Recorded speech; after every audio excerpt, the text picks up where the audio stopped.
Life isn't fair. That's a fact that occurs to all of us when we're pretty young.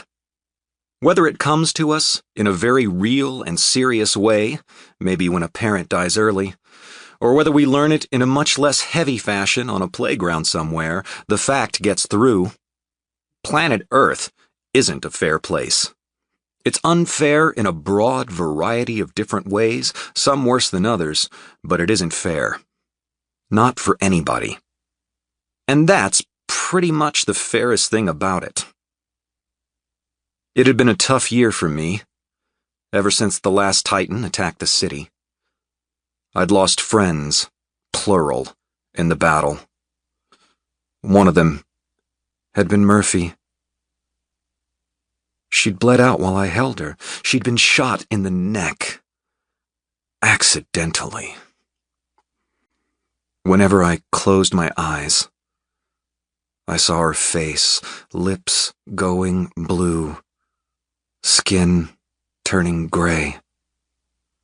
I couldn't get it out of my dreams or out of my head. I hated going to sleep because my dreams were mostly of her, dying over and over again on replay. Maybe my subconscious was looking for all the ways I could have changed the outcome of the situation, like an angry coach with an after-game video. Or maybe I just couldn't let her go. Hell if I knew. I'd been feeling sorry for myself, which is about the most useless thing you can feel. It doesn't do a damn thing for you. You don't feel any better, you don't get any better, and you're too busy moping to do anything to actually make your life any better. There's a reason the old folks call it sitting and stewing in your own juices. That's all that goes on. You just soak in the pain. Still, there is a time for all things, including a time where it's appropriate to feel that way. For me, that time was between 3 and 5 in the morning.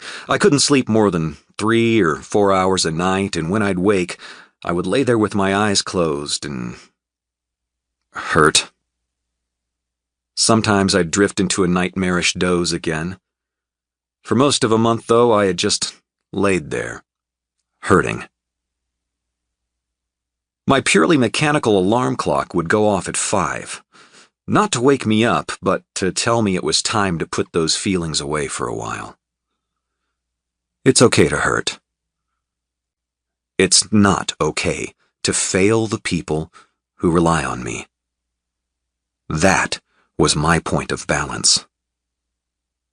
So, at 5 a.m., on a day about a month after Murphy went away, I got up, went through a stretching routine which other people might call yoga, and chose a cold shower because you can't worry about anything else while you're in one.